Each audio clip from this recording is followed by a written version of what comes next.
Yes. Cut my music. This show is atrocious. I cannot believe Triple H put this trash out here. This is garbage. This is a spit in the face to true wrestling fans. We watched this to be entertained. Nothing about this was entertained. This was boring. This was bad, and this was unpleasant to watch. And this is further promotion of more jobbers. This crap needs to end immediately. I cannot believe this stuff. I mean, seriously, guys, this was so bad. I broke my neck as soon as this show ended. I was scrambling. I was like, where the hell is my phone? I had to get to my phone so I could do this review. This is how bad this trash is. I mean, seriously, let's get into it. So we start off with the Jobber Squad, the new Bloodline. And the reason I call this the Job Squad, the Bloodline, the new Job Squad, is because they will take Solo and they will team him with a group of jobbers in Tongaloa and Tonga. I think that's his name. I can barely remember these guys' names. They'll team him with these jobbers, and then they'll have him not do nothing, and then those jobbers will disappear. And then they'll put him with some new guys. Then they'll give him Jacob. And then they'll give him Jeff Cobb, who is a official jobber. And since Jacob Fatu is overshadowing him so much, they're about to now take Jacob away from him. So now you're going to have Solo over here with this jobber with Jeff Cobb. Like, what are y'all doing to this guy? Solo is a legit talent. He's a good character. As soon as he started developing some type of personality, they said, we stopping that right now. We jobbing you. We gonna put you with some jobbers. We was going to try to make you up there with Roman, but now we're not doing that. We're going to give you some jobbers. We're going to let everybody know this is the B bloodline. And then that's what they're giving us.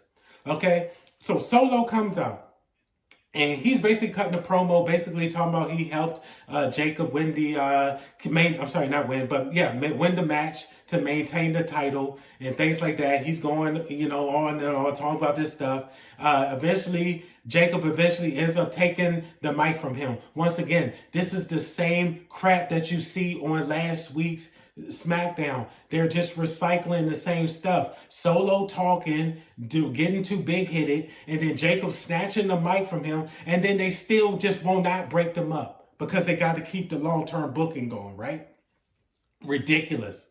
So Jacob cuts his little promo talking about he all breaks, no gas, all this other garbage he's talking. Solo comes in, cuts him off. Hey, Jacob, I want to hear you say, you used to tell me you love me. Tell me you love me. And, Jacob talking about I love you. He's like, no. Just tell me how you used to tell me how you love me. And then, puts his hands on Jacob. So now I'm like, okay. So then Jacob looks at him and it's like, starts taking the glasses off. I'm like, okay, finally, we're about to get some action. Finally, they're about to turn. Out comes LA's Night music hits. I'm like, oh my God, we're going to continue this another week. This should have ended weeks ago, but now we're going to continue this another week. Like, what is going on here? So they sit there, LA Knight's music is playing. You expect him to come out, maybe start coming out like Stone Cold or something and start beating some ass. No. He comes and does a sneak attack in the ring on Jeff Cobb, gets him out the ring, beats him up a little bit more with some egg beater punches, and then runs into the crowd and runs away. I was like, when the hell did the faces start running from the heels like this? There was a point in time when the face would come out and start mopping the floor with the face, packing these guys up. And now you got LA Knight. This does nothing to make LA Knight look good. I'm like, why are you doing this? You already got this guy in the mid card. So now you got him running away from people. Like, what is going on here? This is terrible. So we're going to continue the terrible garbage with Alexa Bliss versus Chelsea Green. This is a recycled match from last week's SmackDown. Except that last week's match was a tag match.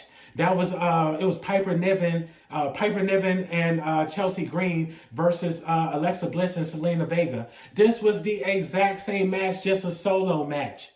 So of course, she packs her up.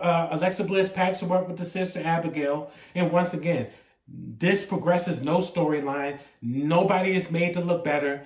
Chelsea Green doesn't look any type of way. Alexa Bliss does not look stronger. This is just terrible. Just like the original segment was terrible, nothing progressed Solo and Jacob and none of that stuff. Nothing progresses Chelsea in this storyline here. It's terrible. So we continue on with more jobber garbage. We have a jobber tag match in Fraxium versus DIY. These two teams are jobbers, trash. And instead of you promoting the Street Profits who need to be leading the division, who need to be the faces of the tag division, now they're trying to push Fraxium. Why? Why? This match was boring. This match damn near put me to sleep. So they're up here. They having a little match right here. One of Fraxium, I don't even know his name. I think his name was Axiom. This is how lazy this crap is. You got Fraxium and one of their names is Axiom. I say, oh my God. They roll up Joey Gargano. I think that's his name. It's hard. I can't remember his jobber's name. They roll Johnny Gargano up with a roll-up pin for the 1, 2, 3, and they're celebrating. The crowd pops for this. I said, what are you popping for? All you're doing is encouraging Triple H now to continue this trash. I'm like, what are you doing? Now Triple H is going to see that, we got to keep this going. We're going to keep promoting Fraxium, and we're going to keep having roll-up pins. Like, this is terrible. I'm like, why are y'all popping? The bots love this. Terrible. So then Triple H's bright idea was, you know what? Let's send out another group of jobbers. So then he sends out the Motor City Machine Bums. They come out stinking up the joint because these guys are charisma vacuums that nobody cares about. Pack this trash up. The crowd did not pop. Nobody cared. This is trash. Garbage. So next up, we got Aleister Black versus Carmelo Hayes. Why are we having Carmelo Hayes in another long-winded series of matches? All of this stuff is nothing but continuations from last week's Smackdown. That's all it is. It's the same stuff. Nobody is made to look better and nothing is progressed. No storyline, nothing. It's just rinse, wash, and repeat. So we got Aleister Black having another match with Carmelo Hayes. This is just like Carmelo Hayes and Andrade. They're doing the same crap. They have a decent match back and forth because these guys are great wrestlers. And here comes the Miz. Miz comes in, gets Carmelo Hayes disqualified. Of course, another week of Miz getting packed up with the black mask once again, yet again. Carmelo Hayes comes out here, beats up Aleister Black. None of this stuff progresses this stuff. Nothing, no storyline is progressed. Nobody is made to look better. It's terrible. This is what they're giving us. Jobber trash. And just keep it moving. And next up, this is a fall from grace. Drew McIntyre. Ever since he's went down to this mid-card, this man does not care anymore. And you can tell, I don't even blame him. I'm like, I would not care either. He's out here, he cuts a generic promo against Damian Priest. I was like, bro, I don't even blame you. This was trash. I was like, I expected better from Drew. But this, once again, this did nothing to progress their storyline because nobody cares about this feud. Nobody cares about it because Damian Priest is a charisma vacuum who probably needs to be in the mid-card. He needs a mouthpiece, basically. And Drew just needs to be back on the upper card. But pack this up, too. This is trash. Okay, so next up, we got the men's Money in the Bank qualifier match. Okay, three-way match. This is between Solo, Jimmy Uso, and Rey Fenix. This was a subpar match at best. Nothing, once again, nothing was progressed in this match. Nobody was made to look better in this match. This was terrible. So they're having a subpar back and forth match. Nothing special. Rey Fenix is doing Rey Fenix, whatever. Jeff Cobb comes in, tries to interfere to help Solo.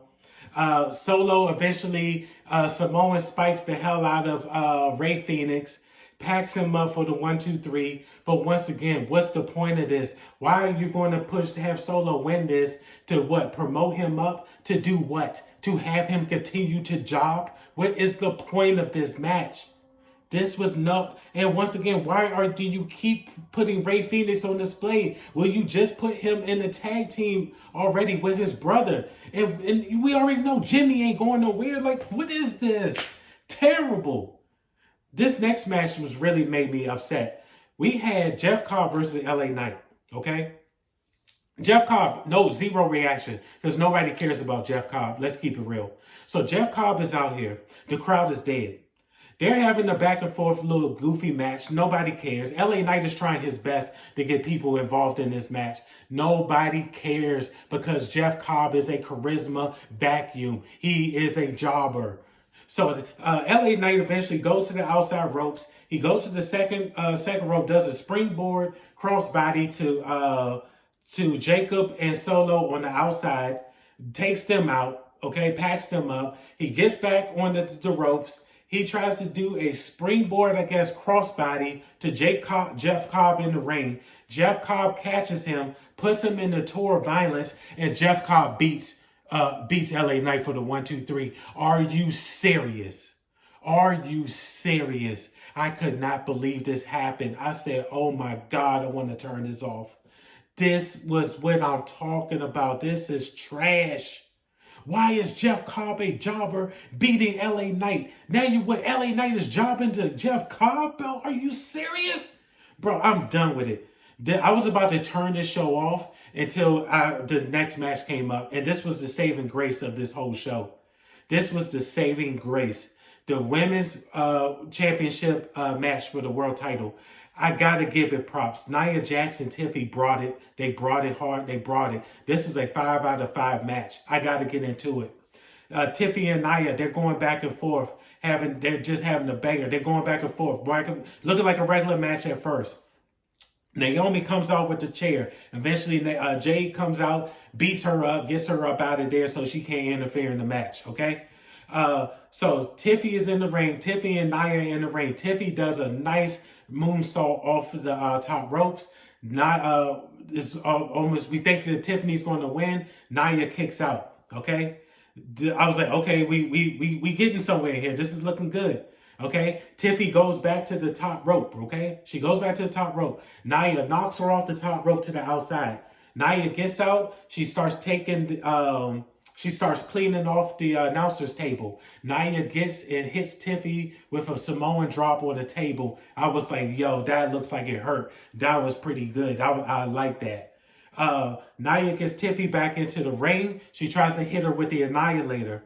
Tiffany gets up, and it's looking like Tiffany's going to reverse it into a powerbomb. Nia ends up hitting her with the Annihilator anyway. Nia thinks she has the 1, 2, 3. Tiffy grabs the rope. Nia just cannot believe it. Nia's like, yo, oh my. So Nia's she's like, yo, I'm done with this match. I don't even want no more parts of it. So she goes out, tries to take the belt with her. She tries to go to the back. Eventually she says, you know what, screw this. I'm going back in there. She eventually goes, she picks up the chair that Naomi brought in. She goes to get back into the ring. Tiffy does this clean drop kick into Nia, rocks her with the chair.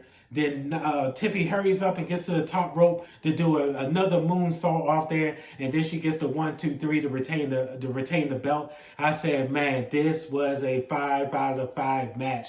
Usually Tiffany's been botching it lately. Nia will sometimes she kind of feeds off of who she goes with, but these two brought it. Kudos to these ladies. Great main event. But once again, this could not save the show. This show was a bore. This was terrible. Nobody was made to look good except for Nia Jax and Tiffy at the end of the show. And that was it. Terrible booking. Terrible show. This show gets a 4 out of 10. Terrible. And the only reason it's getting that 4 is because of Nia and Tiffy. That is it. But that is my SmackDown review for the week. Appreciate you guys for tuning in.